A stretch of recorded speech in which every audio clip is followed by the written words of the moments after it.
পরিচিত করাবো আমার মামার বাড়ির সাথে। তো চলুন দেখা যাক।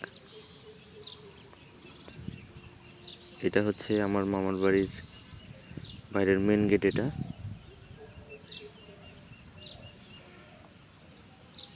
ছোট বাড়ি, ছোট উঠান, দুইজনই থাকে বাড়িতে, মামা মামি, আর তার একটা মেয়ে আছে। নানা নানি দুইজনেই মারা গেছে। ছোট্ট উঠানটা, 2 রুমের একটা বাড়ি।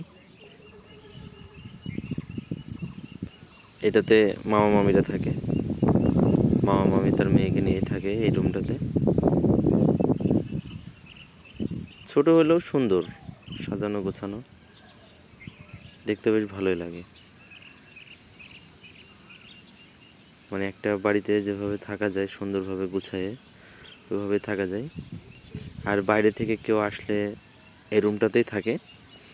বেশিরভাগ আমি আসি মামাদের এখানে, এই রুমটাতে আমি থাকি আমার বাচ্চা কাচ্চা নিয়ে, আমি, আমার ওয়াইফ, আমার মেয়ে, ছেলে। আর বাসাতে রুম থেকে বের হয়ে এটা হচ্ছে ট্যাপের পার আর কি। এখানে ধোয়া মোছা, গোসল সব কিছু এখানেই। এখান থেকে আবার বাইরে যাওয়া যায়। তো চলুন আমরা একটু বাইরের দিকটা একটু দেখে আসি।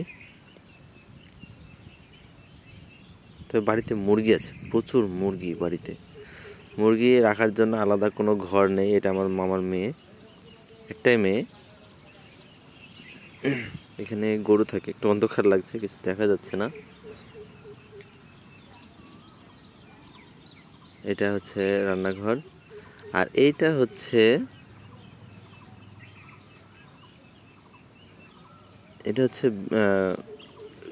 এটাই মুরগির ঘর আর কি। মুরগি রাত্রেবেলা সব এখানেই থাকে। এটা হচ্ছে ডালিম গাছ। এই ডালিম গাছে প্রচুর ডালিম ধরে, কিন্তু যতই ঝড় বৃষ্টি আসুক না কেন মুরগি হচ্ছে এই গাছ থেকেই নামে না। এটা সন্ধ্যাবেলাতে গাছে ওঠে আর আবার সকালবেলাতে নামে। এটা হচ্ছে আমার মামার বাড়ির বাইরের সামনের সুন্দর বাগান। এখানে হচ্ছে নিজেদের খাওয়ার জন্য কিছু শাকসবজি, লাল শাক, এগুলাই হচ্ছে করে। তবে ছোট্ট জায়গার ভিতরে আম গাছ, জাম গাছ, লেবু গাছ, পেয়ারা গাছ সব গাছই আছে। তবে এখানকার মাটি অনেক ভালো। এখানে যেটাই লাগাই না কেন সেটাই সাথে সাথে হচ্ছে মাটি থেকে রস পাই সেই গাছেই। এটা হচ্ছে বাইরের টুকু ফাদারদের জায়গা। প্রথমে আমি এই রুমটাতে থাকতাম, কিন্তু এখন আর থাকি না। এই যে মুরগিগুলো সব সন্ধ্যা হয়ে যাচ্ছে, মুরগিগুলো আস্তে আস্তে উপরে উঠছে।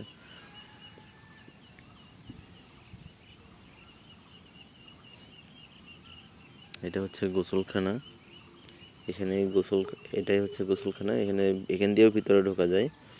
এটা হচ্ছে বাইরের সাইড। এটা হচ্ছে বাইরের সাইড। এই পিছনের ফাঁকা পুরা জায়গাটুকু হচ্ছে আমার শ্বশুরের জায়গা, আমার মামার বাড়ির সাথে আমার শ্বশুরের জায়গা। আর এই পাশে যেটা এখন দেখছেন, এই যে পুরা মাঠটা, এই মাঠটা হচ্ছে ফাদারদের জায়গা, ফাদার এবং সিস্টারের জায়গা। আপাতত এটা ফাদারের জায়গা না, এটা সিস্টারদের জায়গা, কারণ এটা সিস্টারদের এরিয়ার ভিতরে পড়ছে। সিস্টাররা এখানে চাষাবাদ করে, ওনারাই সব কিছু দেখাশোনা করে। পুকুরটা যে দেখা যাচ্ছে এটা হচ্ছে এখানে পাশের গ্রামের মানুষদের পুকুর। এটা ওই যে বাচ্চা কাচ্চারা হচ্ছে এখানে ছেলে মেয়ে উভয়ে সবাই কাজ করে, মিলেমিশেই কাজ করে। বেশিরভাগ মেয়েরাই এখানে কাজ করে। এটা হচ্ছে আগে হসপিটাল ছিল একটা, এখন হসপিটালটা বন্ধ হয়ে গেছে। তবে এই হসপিটাল নিয়ে অনেক মানুষের অনেক কৌতূহল আছে, অনেক জানার কিছু আছে, অদ্ভুত অদ্ভুত কিছু ব্যাপার আছে হসপিটালটা নিয়ে, কিন্তু আপাতত চলে না। মানুষের মনে সন্দেহ, ভয় অনেক কিছু আছে হসপিটালটা নিয়ে, কিন্তু আমাদের ভয় লাগে না, কারণ আমরা ছোট থেকে এখানে বড় হয়েছি। ওই যে দেখেন, ওই যে মেয়েরাই কিন্তু হচ্ছে এখানে ঘাস কাটছে। আর ওইটা হচ্ছে একটা পেঁয়াজের জমি, জানি না ওরা কি করছে, এখান থেকে বোঝা যাচ্ছে না।